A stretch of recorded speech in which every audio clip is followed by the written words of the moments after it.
Coming up, Universal Mardi Gras starts this weekend at Universal Orlando Resort, and we're going to get you prepared for it. Plus, we're going to tell you about a new ticket offer that you can take advantage of right now. All that and maybe more on this week's episode of the DIS Unplugged Universal Edition.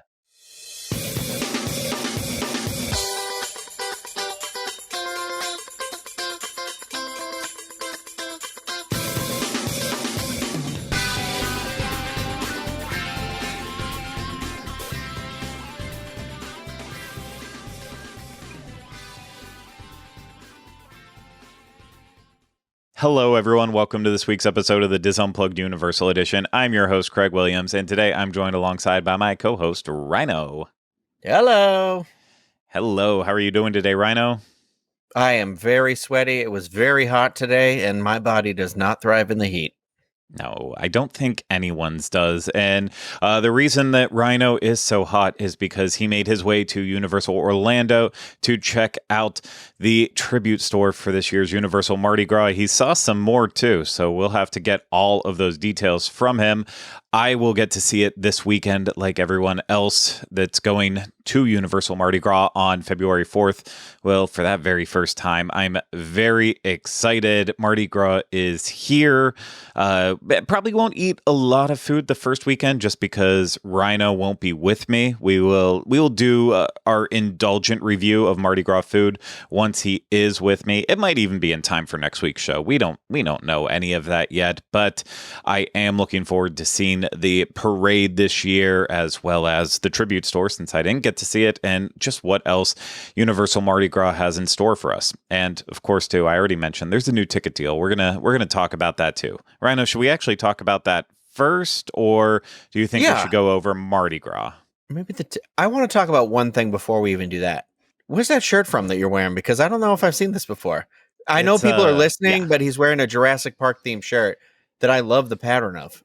Yeah, it's a Jurassic Park Roosevelt shirt, and this is done in like a tiki style. And one of my very good friends, Ian Glaubinger, was actually the designer of it, and I kind of had to have it. I mean, it mixes tiki with Jurassic Park and everything. Like I love it a lot.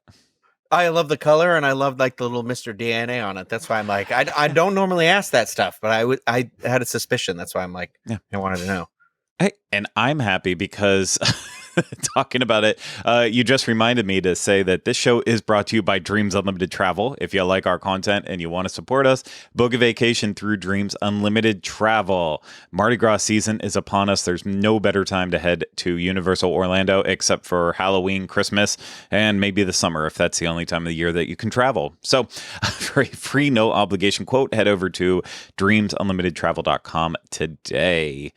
Okay, we are going to start with that ticket deal just to get that out of the way because the ticket deal is already for right this very second. You can take advantage of this right now. I think just a few weeks ago, we talked about what the current deals and promotions were for 2023. And at that point, I think there was one for maybe it was just Florida residents, but buy 2 days, get 2 days free type of ticket. And you mentioned that these kind of deals happen kind of often for Universal Orlando. Well, they have one right now for everyone that you can take advantage of, and it is a get 2 days free with a 3-day 2-park ticket for U.S. and Canada residents only. So if you're from the UK or anywhere else, you unfortunately will not be able to take advantage of this, but this is for U.S. and Canadian residents.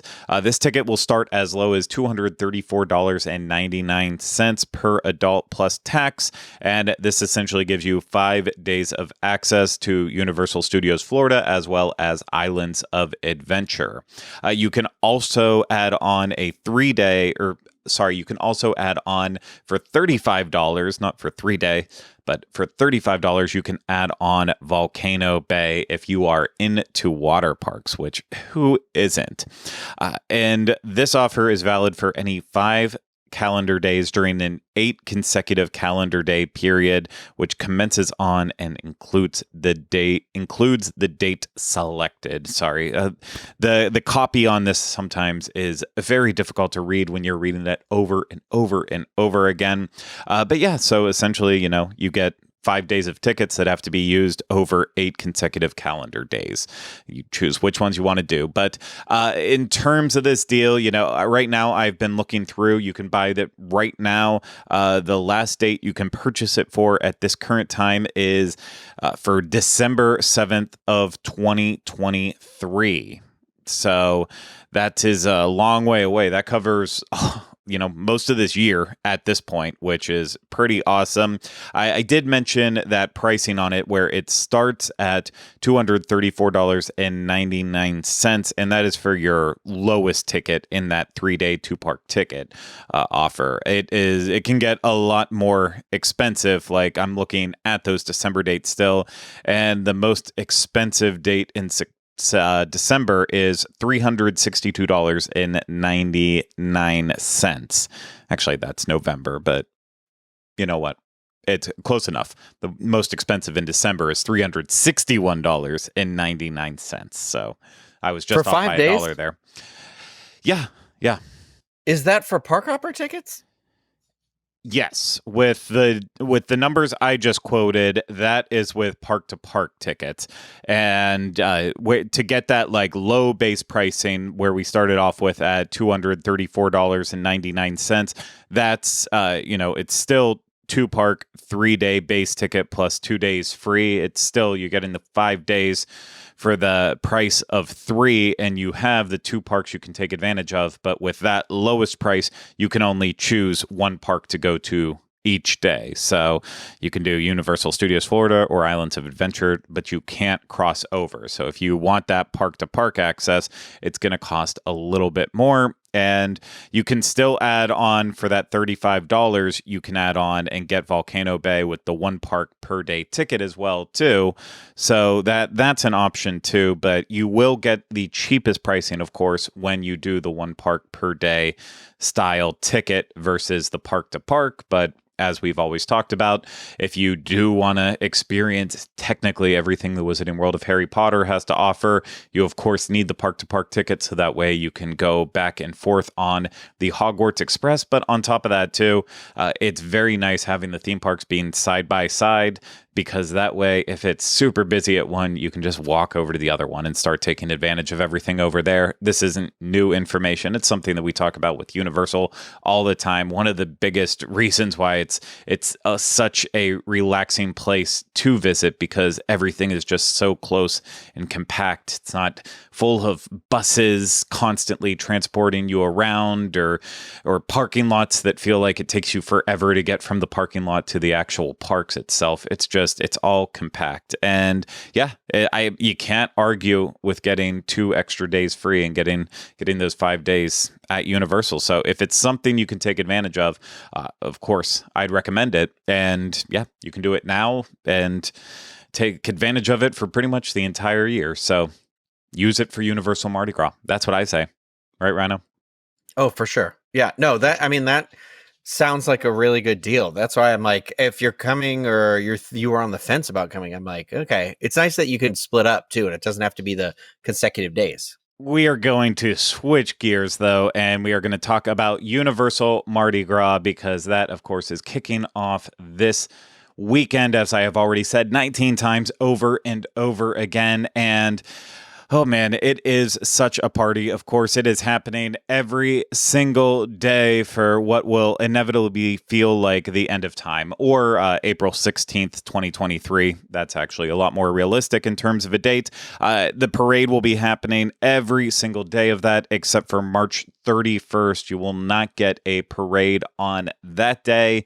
And beyond that, the food will be available every day, and there will be 8 concerts to look forward to for the entirety of the festival. Not as much as it would be in the past, but still, maybe someone interests you. And we already went over all the concerts in depth on another episode of our show, so I'm not going to just beat that dead horse again, but I will mention those names once again.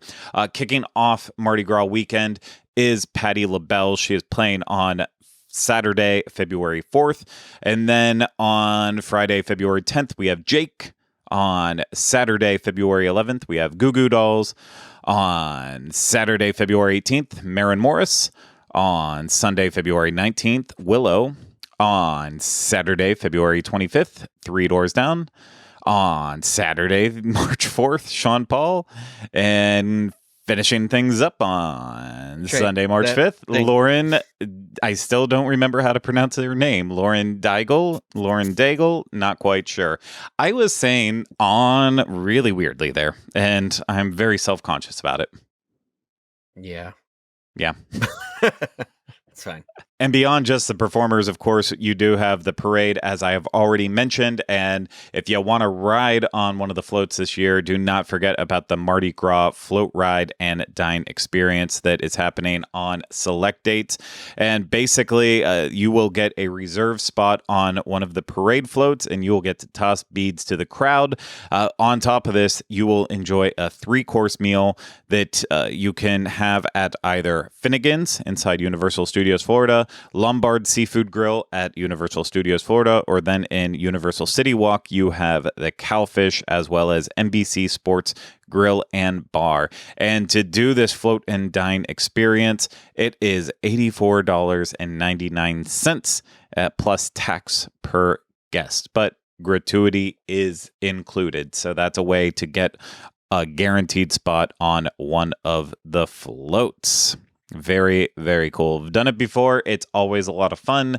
A lot of beads. A lot of your arm feeling sore by the end of it.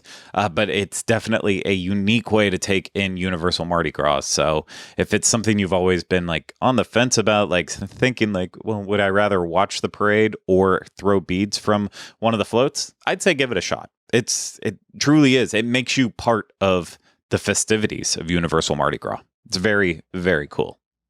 Yeah, it's surprisingly, like, I don't know. I said this I recorded a video earlier today at Universal, and I just said something where I was like, even if it like on the surface, Mardi Gras doesn't sound like something that like interests you, when you're there, it's impossible, I feel like, not to get kind of swept up into that like excitement and that mode. Like, once the parade's gone through and they're throwing the beads and then there's the music and like the food, it just like it catches you kind of unexpectedly. I feel like it's one of those, like, it's just infectious. I don't know. It's always a good time. Yeah. It absolutely is. And Rhino, I feel like that's a great transition. You were, again, at Universal Studios Florida today to check out everything that was happening with the Tribute Store. So do you want to kind of go over what you thought of this year's Tribute Store? Yeah, I can do that. The themes. I'm going to be honest with you. I can't 100% remember it all because I feel like I am not a creature of attention to detail, but it is, the Tribute Store this year is in a brand new space. If you remember, if you've been to Universal before, you recall like the Tribute Store was located in the New York area, kind of in the Macy's facade, like back where the Ghostbuster stunt show used to be on the backside of the Revenge of the Mummy attraction. And now it's located right now, at least, is on the Hollywood Strip, like sort of like right next to Mel's, like where the restaurant is. And there, for me personally, I'd be like, there wasn't anything there before, but the prop shop was there, and it's like where the ice cream place used to be, but I'd never really gone to. I think the ice cream spot is still there. It's still there. It's like, it's on the like the ice cream, Schwab's and we're then talking about. Yeah, yes, exactly. Yeah. And so it's like, it's kind of like, honestly, it blends into the facade very effortlessly. So it's all right there. But it still kind of holds true in terms of, like, if you recall the old tribute stores, if you've ever been or watched one of our videos, there's usually like 3 themed rooms, sort of. There are still 3 themed rooms in this. This year, this Mardi Gras one is themed, like, it starts out, the first room is like a hotel, like a jazz bar or something like that, or not a jazz bar. I feel like I'm not remembering that correctly. It reminded me of The Shining. Do you remember where like not Danny, Jack would go up to the bar in that room and there'd be like the band playing the music and like it reminded me of that. And then the second room was like an alley, like a it was dark. There was the statue with like an angel, but you're definitely like in the streets and it's at night. Because like there's a bunch of facades, like it reminded me a lot of you know how at Disneyland they have New Orleans Square, they have like the second level up there with like the Romeo hooks and stuff like that everywhere. Yeah, it was like that. It was a lot like that. And then the third room is a speakeasy. So it's like you've gone outside of the hotel into this alley, and then you found this speakeasy, and the team member who's out there asks you like, "What's the password?" Because you're supposed to give her the password, him or her, the password until you get through to get through to the next part. But well, you know, I have the full details too because I know Spectrum News 13 got an early look inside before everyone else. One of our local news stations down here, and they say that the first room is a ballroom where an international jazz celebration is underway. And that is, but before you get into there, when you first enter in, you find yourselves in the lobby of the Ambassador Ballroom. Then moving on, as you said, there is the alleyway. It's a New Orleans alleyway. And you might hear a cat or a dog or some crickets, or as I've said before too, or things, but that's fine. No, you didn't hear any of those things? Just someone getting stabbed and throwing up? Just somebody going, the password is Earl the Squirrel. Okay, and she, fantastic. Like, it was a team member who then spoke to another team member in a normal human voice after that, and then was like, I'm just supposed to sit here and do this 1920s voice. And I was like, why do you think people's voices were different in 1920 versus now? Because she just kept going, the password is Earl the Squirrel. And I was like, probably trying to do that with the Atlantic style accent.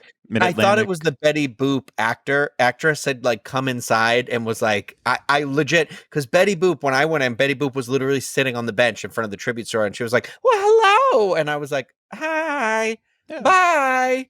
And I thought she'd gotten into the building and was just telling people a password. That's exactly what happened. That's what happened. And then you got it right. The last one is a speakeasy in an old hotel. So that's the information directly from Spectrum News 13.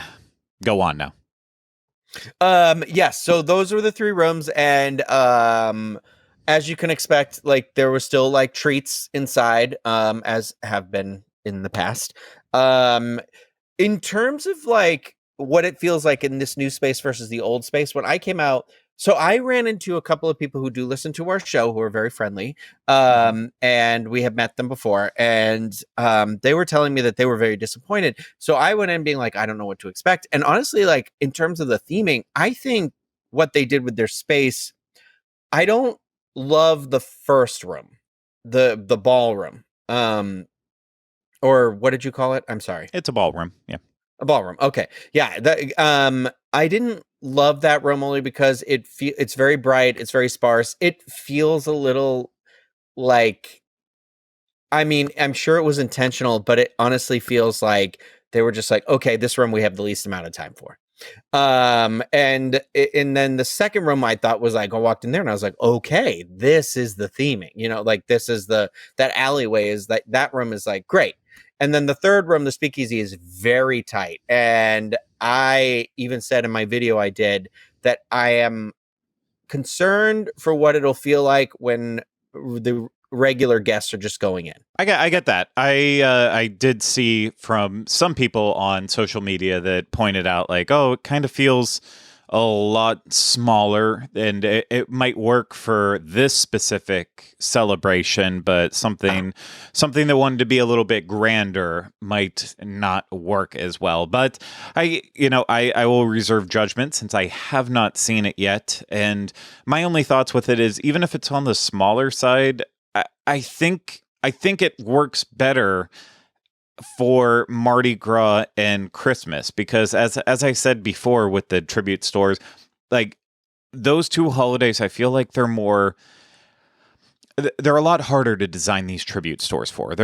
I'm not saying they're struggling to come up with ideas for them, but it really is. There's only so many ways you can take it. And as we said when we talked about this with Halloween, you really can make it about whatever the theme is every year, or whatever the intellectual properties are. So you can constantly keep it fresh, and you could utilize a bigger space for that. So I think that even though it might feel smaller to some people going through, I think in the long run it'll probably be better. And you know what? If they just have to build like a second Halloween tribute store somewhere once you get around to Halloween Horror Nights, or they're going to try to make more unique spaces to buy merch in other places, then I could sacrifice with a smaller venue. But I also don't know. I mean, I was going to say I don't know how it would work in Hollywood, having the tribute store there with it being right in the middle of a scare zone, but it's technically right in the middle of a scare zone in New York as well too. But the difference is there that it's not as narrow. I feel like New York, you have more options to go different ways if you want to avoid traffic from around the tribute store area and the scare zone. But that's really getting in the weeds with all of those musings in my head right now. Why don't you tell me what else you saw while you were at Universal Orlando Resort today? I mean, it wasn't super busy today, honestly. So there was a lot of like characters out when I came in. Like I said, I thought the theming of the store was good. There's some like neon green aspects to the merchandise this year, which I really enjoy. And you'll see it in the video. I feel like it's got the typical, like, lots of details to it. It just feels a lot more compact. And I mean, if this is our new reality, I'm going to take what I can get. I'd rather have a tribute store than not have a tribute store. Right? That's how I feel. I get that. Outside of Universal Studios Florida, I know you saw some progress with the I did. The latest of the pop-up bars in Red Coconut Club. Oh, I sure did. I was at the first thing I noticed when I walked in. So I'd seen a post about Red Coconut Club online, and so I knew it was getting a little bit of a makeover. It's going to become the what do they call it? The Cursed Coconut Club this year. Mm-hmm. So it's got like a lot of that. Honestly, the facades kind of remind me of like, it's definitely like a graveyard, a Louisiana graveyard sort of a thing. And there's like a bunch of voodoo dolls and stuff like that are all hung up out there. I went up to see if that was like maybe soft opening today, as of recording this on Thursday, February 2nd, and it wasn't. So, but I love a good themed Red Coconut bar, and Red Coconut Club, and I will continue to support that. There were two booths at Universal City Walk just outside of the Universal Studios store, with a bar in between the two of them. But what I thought was interesting is they're not just drinks, because I feel like at Christmas time, it was like a lot of drinks when they did the Christmas Village over there before. But like I went to one, I couldn't get to the other one because there was a lot of like team members around it. But the one said it was going to have a crawfish etouffee and cauliflower dirty rice. And then they're going to have Category 5 punch and a bead of purple haze in like souvenir cups. There's a 20-ounce souvenir cup refill. 20-ounce souvenir cup, $16.50, refill $12.50, 12-ounce souvenir cup, $13.50, refill $9.50, 12-ounce single serve $12. So it looks like they're doing the thing that they had done last year, which is the two different sizes of the refill cups again. Yeah, well, hopefully we won't be as confused as we were last year with it. It seems like the wording's already a lot better than it was last year.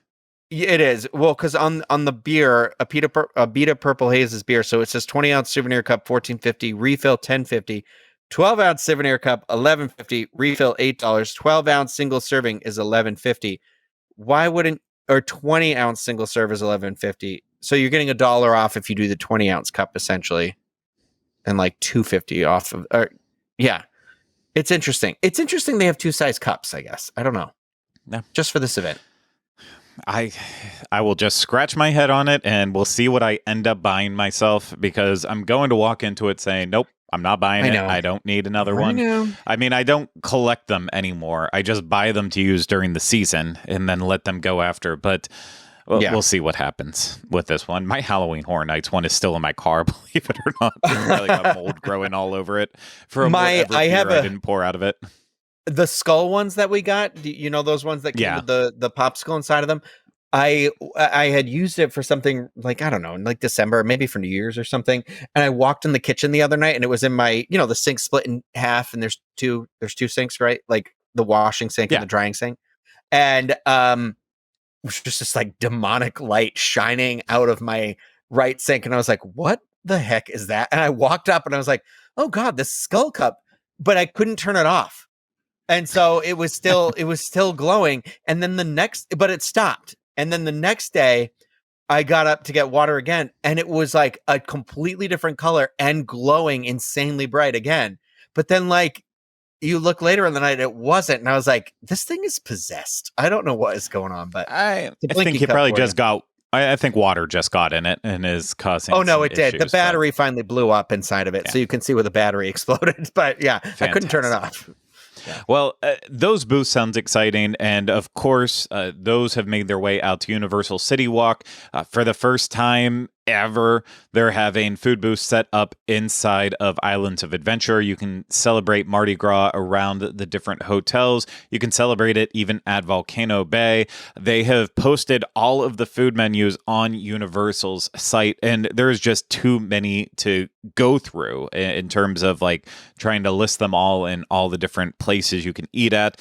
They have represented this year Belgium, Bloody Mary Bar, Brazil, Canada, Central City, Colombia, Denmark, France, French Quarter Bar, French Quarter, Germany, India, Indonesia, Japan, Italy, Mardi Gras hits, Mexico, New Orleans desserts, New Orleans, Puerto Rico, Spain, Trinidad and Tobago, and Taste of the Mediterranean. And I was kind of scrolling through looking at them because they also sent us extra food and beverage images since the first round that they sent us. And everything started like jumping out to me. But some of this food this year, oh man, I always forget like what all Mardi Gras entails because my mind always goes back to just like the New Orleans standards that they have every single year. And then, you know, some of them are starting to feel like, oh yeah, I'm getting used to Puerto Rico being there every year and Spain and a lot of the other Carnival countries.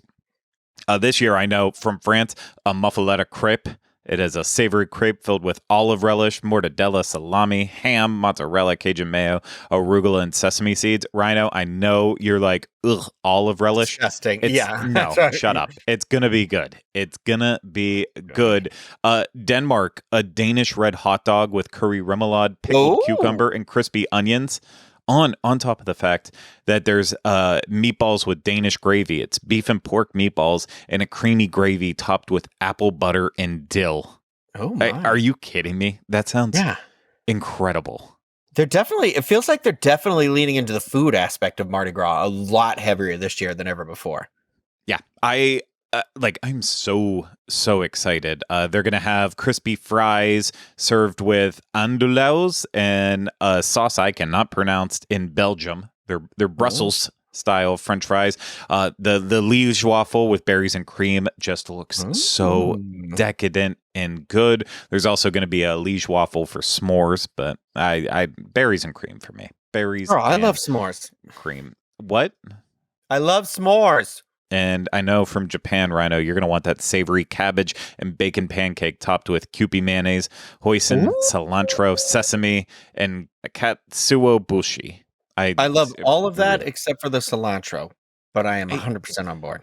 I'm ready for food. I really wish you were going to be here with me at the start of the weekend, but you will be back soon enough. And like I said, we're going to try to do food for next week's episode and go over all the delicious things that we will try, and hopefully we'll do a lot because I think this year we'll go ahead and take care of that. We'll take care of it all, buying the food with the tasting card and lanyard, just so we can get the most bang for our buck. Of course, $65 for a $75 food and beverage card that can technically be used anywhere, but you know, use it at Universal Mardi Gras so that way you can try it at all those different locations. And then, Gosh, do you remember what the price is for the more expensive one? I do not. No. I figured it out. It is for annual pass holders, and it is $150 tasting card for $120. So, Rhino, we might have to do that one right away. I know we can definitely eat and drink our way through $150 pretty quickly. Oh, I 100% can eat that much food. Good. We will get one of the two cards, and we will eat as much as we can.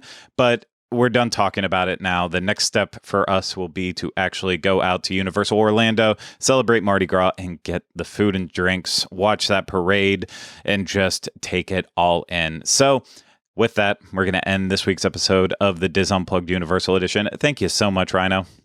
Thank you. And thank you to everyone out there for taking the time to listen and watch. We truly appreciate it. And if you want to support us, of course, you can book a vacation through Dreams Unlimited Travel. Get a free no obligation quote today at dreamsunlimitedtravel.com. If you are watching this on YouTube, hit the thumbs up, subscribe to the channel, leave comments, questions, video suggestions in the comments section. And if you're listening to this, subscribe wherever you listen. And if you can leave us a rating and review, that would be very helpful. But that's going to do it for this week's episode of the DIS Unplugged Universal Edition. And we'll see you again real soon with another one. Take care. Bye-bye. And remember, we still haven't changed the name.